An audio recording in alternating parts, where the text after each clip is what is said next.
Okay, good evening. Welcome back to Mike Lab, the SCN Dad. And today, let's talk ear defenders. I'm sure everyone who's watching these videos is aware ear defenders are a vital tool for people who have, or supporting people in their family with autism or learning difficulties, particularly autism, because it blocks out a lot of noise. Lots of noise and added outside influence can add to meltdowns, can cause lots of issues. So they are really, really helpful. If you haven't tried ear defenders with your loved one, I would really recommend it. But one thing I want to talk about today is two things that we often don't talk about, which I think is very relevant in this conversation and very relevant in my personal experience. One, and they're kind of the same, they're kind of linked. One is trying to get your loved one to put the ear defenders on, which is one problem. And the second one is getting them to keep it on.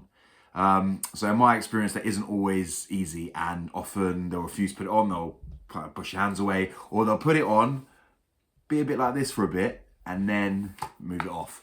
And I often see videos of, when I see people online who have put videos up of loved ones with autism, and they're kind of putting their hands over their ears, they're clearly a little bit stressed about outside noise, or maybe doing that, or maybe doing this. People say, have you tried ear defenders? I guarantee you almost 100% the person has tried ear defenders and they just haven't been able to get the person to keep them on or put them on at all. So those sorts of comments, kind of think before you put them online. This isn't really a video necessarily about how to sort this out. It's just a video to kind of put more exposure on that problem. And also talk about one of my favorite things, I think I talked about in previous videos, if I haven't, I will be doing in future, is not just perseverance, but balance. Because yes, you need to persevere and try and put it on your loved one. Yeah, you don't just try it once and think, oh, they don't want it and I'm never going to try again. So you have to keep trying and try and catch them when they've got their hands over their ears. So you put it on very quickly, and then you another idea is to put it on and off so they can feel the difference. These, just by the way, these are from Amazon. They're very, very simple. I'll put the link in the description. I'm not doing a review, but these do the job. They're really, really good. My daughter, who's neurotypical, she loves them. My son, who's autistic, he puts them on, but he doesn't keep them on. So that's the way to try and do it, I think, is to try and communicate to them in their way. Communication is never easy either way, either between you or from them to you or vice versa. But yeah, say, look at the difference. Yeah, that can really help. And yeah, persevere.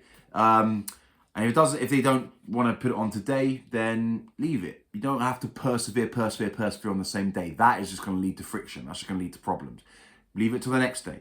And that's where the balance comes in. And yeah, it might not happen today, it might happen next week, it might happen next month. Keep gently trying as much as you can. But if it is causing problems, if people are getting stressed, if you're getting stressed, if they're getting stressed, if it looks like it's actually going to cause a meltdown, then don't be afraid to give up for a while. That balance, you always got to try and find it. There's no point pushing someone, particularly someone who's got complex needs, too far. So even if you feel like I've got these great ear defenders and you think they would really help, and it is very frustrating when you have something that would definitely help, but the person just can't see it. They just don't understand it, or they're not doing it the way you want them to. That's really frustrating, but that's part of the journey, unfortunately. And you just kind of have to respect their decision, even if you don't think it's in their best interests. That's parenting in general for all sorts of children. Sometimes people are going to make decisions that you don't think is in their best interest. But that's the way it is. So keep trying, but always find that balance. Don't push someone too far. Yeah, don't make someone who's already prone to frustration and anxiety feel more frustrated and more anxious. And another positive, you can put them on yourself, look, and then if you do this, 2001 Craig David, Born to Do It, great album, go out and buy it. Like and subscribe, people.